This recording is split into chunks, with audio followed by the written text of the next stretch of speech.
Hello students, आज हम पढ़ने वाले हैं ए टू जेड साइलेंट लेटर्स। क्या आप लोगों को पता है कि कौन कौन से वर्ड्स में कौन कौन से लेटर्स साइलेंट होते हैं? नहीं पता? आज के इस वीडियो में हम आपको बताने वाले हैं कि कौन से वर्ड्स में कौन से लेटर्स साइलेंट होते हैं और कब हम उन्हें प्रोनाउंस करेंगे। यदि आप स्कूल गए, आपके टीचर ने आपको बुक रीड करने के लिए बोल दिया और उसमें कुछ ऐसे वर्ड्स आ जाएं,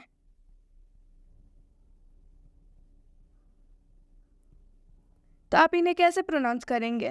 क्या आप लोगों को पता है कि इनका उच्चारण कैसे होगा? बहुत सारे ऐसे स्टूडेंट्स हैं जो कि इन्हें आसानी से पढ़ लेंगे, लेकिन काफ़ी सारे ऐसे भी स्टूडेंट्स हैं जिन्हें ये नहीं पता है कि इनका उच्चारण हम कैसे करेंगे, इसलिए वो इनका गलत उच्चारण कर देते हैं, जैसे कि क्नो, डेप्ट, जो कि इनका बिल्कुल गलत उच्चारण है। अभी हम आपको बताने वाले हैं कि इनका सही उच्चारण क्या होगा।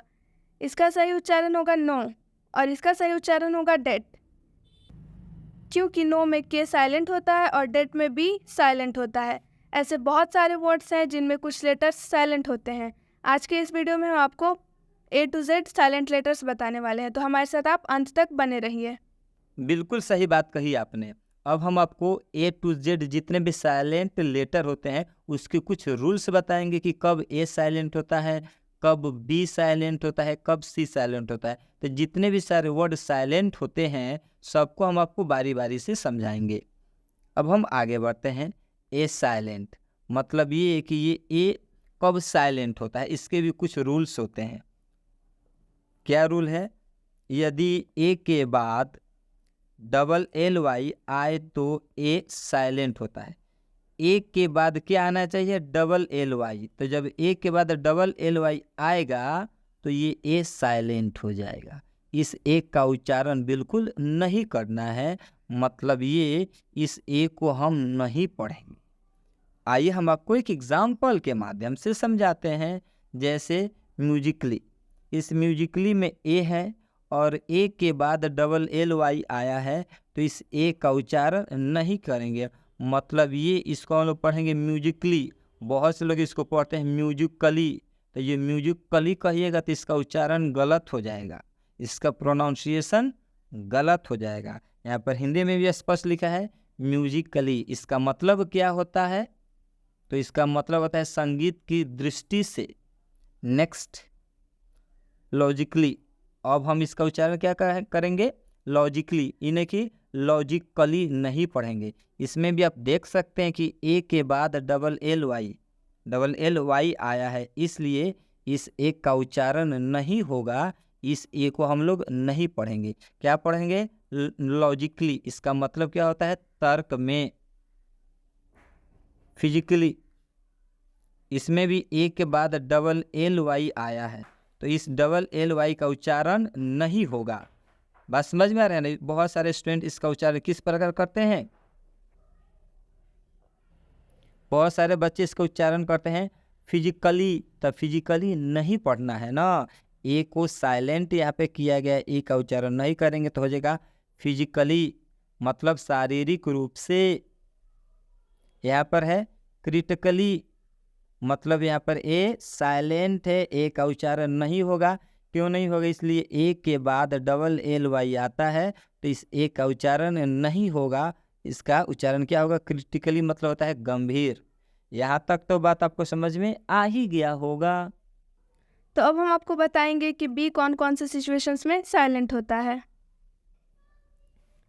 बी साइलेंट होने के लिए भी दो रूल्स हैं, वो दोनों रूल्स हम आपको इस वीडियो में बताने वाले हैं।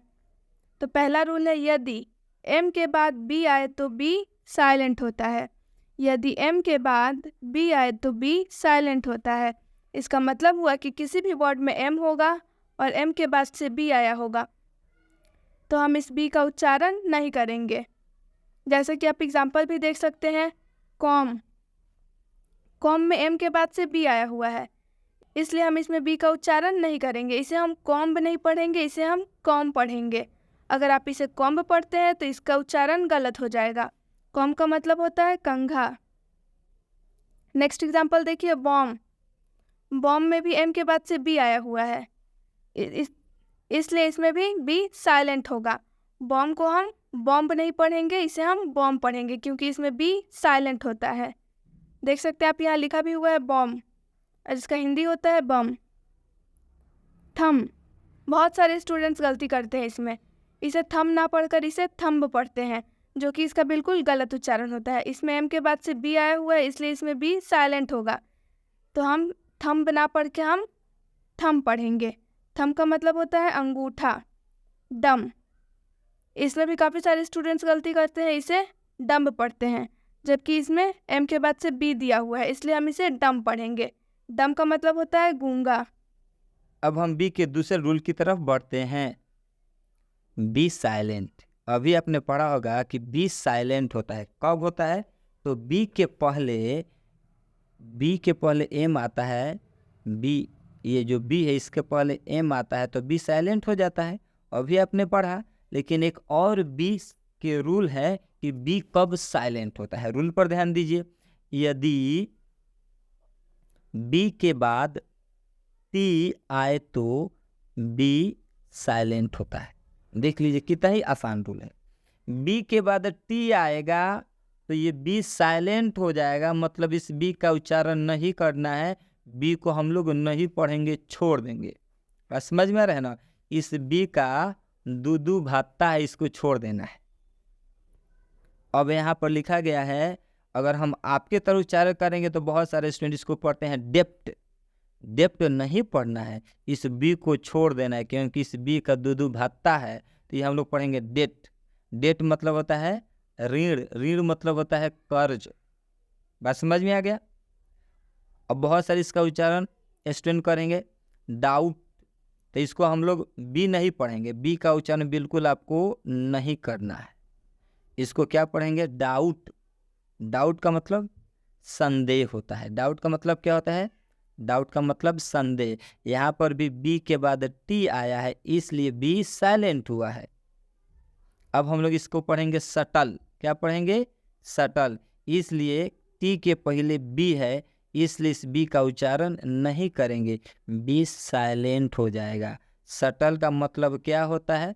सटल का मतलब होता है जटिल।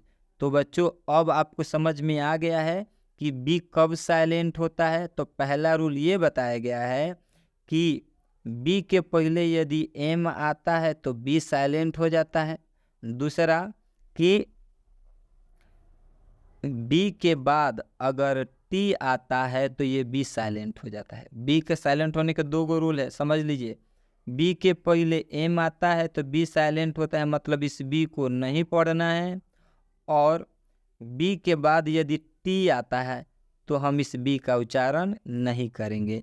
आई होप यहाँ तक आपको बात समझ में आ गया होगा। अब हम देखेंगे कि सी कब साइलेंट होता है। सी साइलेंट, यदि एस के बाद सी आए तो सी साइलेंट होता है। इसका मतलब हुआ कि अगर किसी भी वर्ड में एस के बाद सी आता है तो उस वर्ड में सी साइलेंट होता है। जैसे कि आप एग्जाम्पल में देख सकते हैं, साइंस, साइंस में एस के बाद से सी आया हुआ है, इसलिए साइंस में सी साइलेंट होगा। तो इसका हम हिंदी में उच्चारण करेंगे साइंस। साइंस का मतलब होता है विज्ञान। आप देख सकते हैं इसमें एस के बाद से सी आया हुआ है। जिस भी वर्ड में एस के बाद से सी आएगा तो उसमें सी साइलेंट होगा, चाहे वो कोई भी वर्ड हो। आगे और भी एग्जांपल्स देखिए, सीजर, सीजर में भी एस के बाद से सी आया हुआ है, यानी कि सी से पहले एस आया है, तो इसलिए इसमें भी सी साइलेंट होगा। देख सकते हैं आप यहाँ भी सीजर, सीजर का मतलब होता है कैंची। डिसिप्लिन, डिसिप्लिन में भी एस के बाद से सी आया हुआ है, इसलिए इसमें सी साइलेंट होगा। डिसिप्लिन, डिसिप्लिन का मतलब होता है शिष्य। मसल्स, मसल्स में भी एस के बाद से सी आया हुआ है, जैसा कि रूल में आपको स्पष्ट बताया गया है कि एस के बाद से सी आए तो सी साइलेंट होता है। देख सकते हैं आप, एस के बाद से सी आया हुआ है तो सी साइलेंट होगा। मसल, मसल का मतलब होता है मांसपेशियाँ, तो जिस भी वर्ड में एस के बाद से सी आता है उसमें सी साइलेंट होता है। हम लोग आपको वर्ड्स के साथ इनके मीनिंग भी बताते हैं, लेकिन आप लोगों से एक शिकायत है कि आप लोग हमारे वीडियोस तो देखते हैं लेकिन हमारे चैनल को सब्सक्राइब नहीं करते। तो आप हमारे चैनल को सब्सक्राइब कीजिए, कमेंट कीजिए, लाइक कीजिए। अगर आप हमारे चैनल को सब्सक्राइब करेंगे तो हमें और मोटिवेशन मिलेगा और हम आपके लिए और भी अच्छे अच्छे कंटेंट्स लेकर आएंगे। अब हम डी के साइलेंट रूल की तरफ बढ़ते हैं। डी साइलेंट, डी साइलेंट मतलब डी कब साइलेंट होता है? यदि डी के बाद जी आए तो डी साइलेंट होता है। ये डी कब साइलेंट होता है? तो डी के बाद जी आएगा तो डी साइलेंट हो जाएगा, मतलब ही इस डी को हम नहीं पढ़ेंगे, इस डी का उच्चारण नहीं होगा। यूं कहूँ तो इस डी का भी दूधू भत्ता है। अब हम एग्जाम्पल की तरफ बढ़ते हैं, जैसे ब्रिज। इस ब्रिज में डी आया हुआ है और डी के बाद जी है तो इस डी का उच्चारण नहीं होगा। ब्रिज मतलब पुल होता है, आपको तो पता ही होगा। एज, कितने लोग इसका उच्चारण एज करते हैं, तो ये उच्चारण गलत होगा।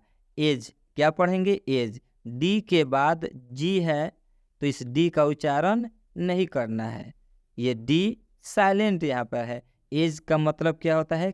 किनारा। हेज, क्या इसका उच्चारण क्या होगा? तो इसको हम लोग पढ़ेंगे हेज। इसलिए डी के बाद जी है।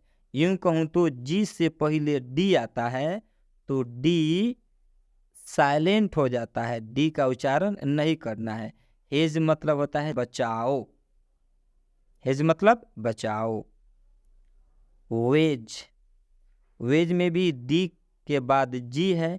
यूं कहूँ तो जी से पहले डी है, तो जब जी से पहले डी आए, चाहे डी के बाद जी आता है तो डी साइलेंट होता है। डी क्या हो जाएगा? साइलेंट होता है। वेज का मतलब होता है कील। तो यहाँ तक बात आपको समझ में आ गया होगा। फिलहाल इस वीडियो में सिर्फ इतना ही, क्योंकि वीडियो काफ़ी ज़्यादा लंबा हो रहा है। इस वीडियो के और भी पार्ट्स आएंगे तो आप उन्हें देखेंगे। नहीं, इस वीडियो के और भी पार्ट्स आएंगे जिनमें हम बाकी के साइलेंट लेटर्स बताएंगे। अगर आपको ये वीडियो अच्छा लगा हो, इससे आप लोगों को नॉलेज मिली हो, तो आप हमारे वीडियो को लाइक कीजिए, हमारे चैनल स्टडी एचडी को सब्सक्राइब कीजिए और हमारे फेसबुक पेज और इंस्टा आईडी को भी फॉलो कीजिए। And thank you for watching the video.